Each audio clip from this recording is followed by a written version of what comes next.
넷플릭스에 없네? 그럼 쿠팡 플레이에도 없고 티빙에도 디즈니 플러스에도 없다니. 아니 도대체 어디 있는 거야? 안녕하세요, 김수현입니다. 프렌즈, 오피스, 왕좌의 게임 등등 두고두고 N회차씩 돌려보는 명작 시리즈 팬들이라면 공감하시겠지만 언제는 넷플릭스에 있다가 서비스가 종료되고 다시 왓챠로 갔다가 서비스가 종료되고 쿠팡 플레이로 가고 다시 넷플릭스로 돌아오고 참 정신이 없죠. OTT 시장은 굉장히 치열한 수싸움과 컨텐츠 경쟁이 일어나고 있는 시장이라고 볼 수가 있는데요. 특히 대형 시리즈, 화제 작품을 선정하는 문제는 OTT 회사들의 눈치 싸움이 아주 치열하죠. 여기에 더해 어떤 컨텐츠에 투자를 해 구독자들의 선택을 받을 것인지, 오리지널 컨텐츠는 어떤 카테고리로 영역을 확장시켜 나갈지, 이 선택 하나하나가 치명적이고 중요한 치킨 게임의 모습으로 나아가고 있는데요. 자, 오늘은 현재 레드오션으로 치닫고 있는 OTT 시장에서 발생하고 있는 플랫폼 경쟁을 살펴보는 시간 가져보겠습니다.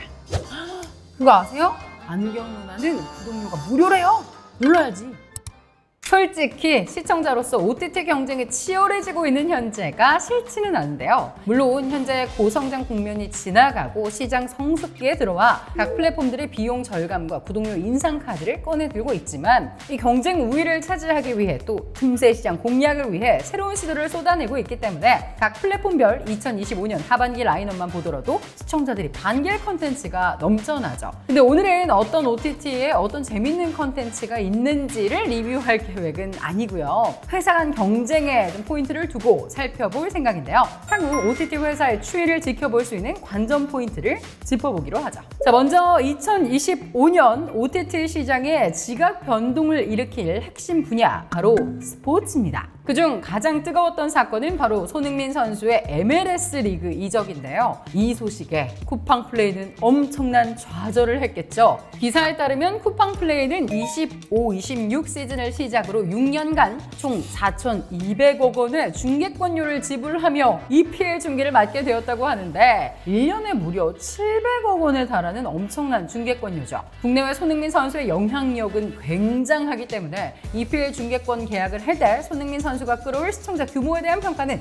정말 중요한 부분이었을 텐데요. 물론 여전히 국내 EPL 팬들은 많고 개선된 화질과 멀티뷰 등 다양한 기능을 제공함으로써 EPL 개막전 당일 쿠팡 플레이의 DAU는 96만 명을 기록했는데요. 그래도 쿠팡 플레이 입장에서는 손흥민 선수의 이적에 대해 아쉬움이 클 것 같아요. 결국 지난 9월 14일 LAFC 경기를 시작으로 MLS 리그 중계를 시작한 쿠팡 플레이인데요. 구체적인 중계권료 금액은 아직 전해진 바가 없지만 예상치 못했던 비용을 추가로 지불하게 된 쿠팡 플레이입니다. 반면 한박 웃음을 짓고 있을 OTT가 있죠. 바로 애플 TV 플러스입니다. 이미 월드스타 메시의 MLS 이적을 통해 애플 TV 플러스는 한 차례 톡톡히 효과를 본 기억이 있죠. 애플 TV 플러스에 따르면 메시 이적 전까지만 해도 MLS 리그 시즌 패스를 이용하는 구독자는 메시 이적을 기점으로 약 18배 가까이 증가했다고 합니다. 이 정도면 MLS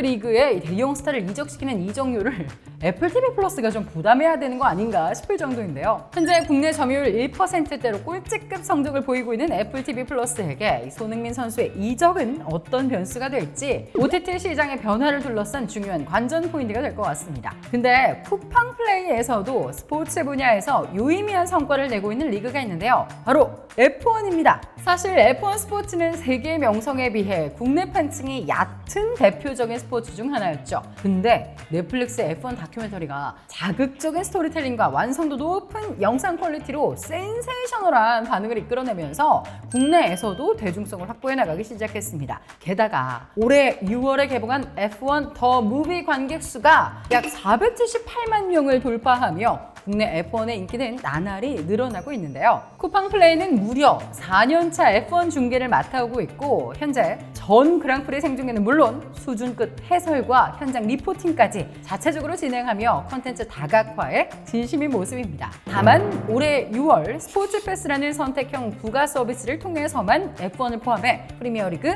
NBA, NFL 등 스포츠 컨텐츠를 시청할 수 있도록 하며 시청자들의 구독료 부담을 높인 쿠팡 플레이의 행보가 아쉽게 느껴지긴 하지만 쿠팡 플레이 입장에서는 중요한 수익 모델을 구축해냈다고 볼 수 있을 것 같아요. 자, 반면 2020 2024년부터 한국 프로야구의 온라인 중계를 독점하기 시작한 티빙은 스포츠 콘텐츠로 기사회생한 케이스라고 볼 수가 있습니다. 티빙, 웨이브, 왓챠 등 오랜 시간 서비스를 이어오고 있는 국내 토종 OTT가 힘들다는 소식 오래전부터 들려왔던 얘기죠. 국내 OTT 점유율 1황인 넷플릭스의 화력 앞에 시장 점유율을 거듭 빼앗기며 고전하고 있었는데요. 2024년 한국 프로야구 온라인 독점 중계권을 따는 티빙은 중계를 시작한 작년 연간 매출이 4,300억 원으로 전년 대비 30% 이상 증가하는 성과를 냈다고 합니다. 아이러니한 것은 그럼에도 700억 원대의 영업 손실을 기록했다는 점이죠. 어찌됐든 스포츠 분야에서 새로운 가능성을 찾아가고 있는 티빙의 모습은 스포츠 엔터테인먼트가 OTT 시장의 주요 사업 모델로 떠오르고 있는 현재 트렌드에 부합한 케이스 같다는 생각이 드네요.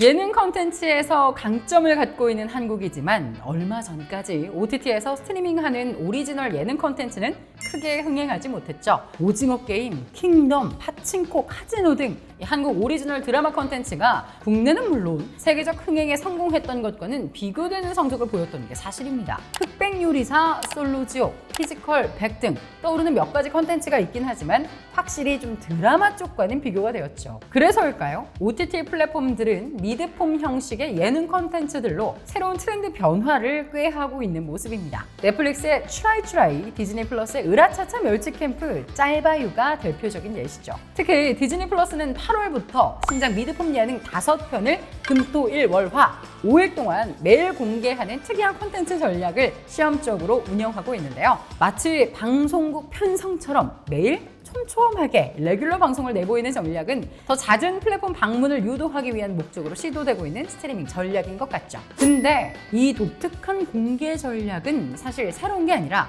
넷플릭스가 올해 초부터 시도해온 방식입니다. 넷플릭스는 올 3월부터 도라이버, 잃어버린 나사를 찾아서, 동미새, 추라이, 주간식당 등 여러 예능을 매주 돌아가며 1회씩 선보이며 접속 트래픽을 끌어올렸죠. 넷플릭스는 1월 1370만 이용자 수를 기록한 이후 방송국식 스트리밍 전략을 통해 7월 1480만 명으로 크게 상승하는 성과를 냈더라고요. 라이트하지만 더 자주 컨텐츠를 제공하며 구독자 접속 빈도를 높인다는 전략이 성공적으로 맞아떨어졌던 것이죠. 과연 디즈니 플러스도 같은 전략으로 유효한 결과를 낼 수 있을지 올 하반기 지켜볼 관전 포인트가 되겠네요. 다음 관전 포인트로 꼽은 키워드 바로 라이브 콘텐츠입니다. 현재 OTT 플랫폼에서 라이브 콘텐츠는 스포츠 분야를 제외하면 이벤트성이 강하죠. 정규 편성되어 있는 라이브 콘텐츠는 눈에 띄지 않고 페스티벌이 있거나 넷플릭스처럼 코미디 스페셜 무대를 라이브로 스트리밍한다거나 하는 식이 많았는데요. 올해 하반기쯤엔 각 플랫폼들이 다양한 라이브 콘텐츠를 시도하지 않을까 하는 생각이 들더라고요. OTT 선도 업체들은 자사 플랫폼을 종합 미디어 서비스 창구로 발전시켜 나갈 야심을 갖고 적극적인 공략을 하고 있는데요. 올해 초 트럼프 대통령 취임식을 디즈니 플러스에서 생중계한 것도, 7월에는 나사 생방송을 넷플릭스에서 라이브 스트리밍한 것도 중요한 사례로 꼽을 수 있을 것 같습니다. OTT 플랫폼이 커버할 수 있는 전체 콘텐츠 시장의 파이를 키워야 하는 현재 국면 속에서 과연 OTT 회사들은 앞으로 어떤 가능성을 새롭게 보여주며 영역을 확장시켜 나갈지 또 한번 유심히 지켜볼 포인트가 되겠네요. 자, 오늘의 OTT 시장의 경쟁을 지켜보는 관전 포인트를 짚어보며 이런저런 얘기를 해봤는데요. TV 시청자는 점점 줄면서 온라인 기반 콘텐츠 시청이라는 큰 흐름이 잡힌 건 사실 10년 사이에 일어난 일이잖아요. 시청자들의 콘텐츠 소비 방식은 앞으로도 조금씩 변해갈 겁니다. 그렇게 앞으로 10년쯤 시간이 흐르면 현재 콘텐츠 시장의 일부는 과거의 추억으로만 남게 될 텐데요. 먼 과거의 추억으로 사라지지 않기 위해서 각 OTT 플랫폼들은 치열하게 경쟁하며 한 발짝이라도 앞서기 위해 노력하는 것이 아닌가라는 생각이 드네요. 찾아봐도 이게 뭔 말이야 싶은 다양한 이야기, 지금까지 안경누나 김세연이었고요. 구독, 좋아요, 알림 설정 꼭 눌러주세요. 그럼 다음에 만나요. 안녕.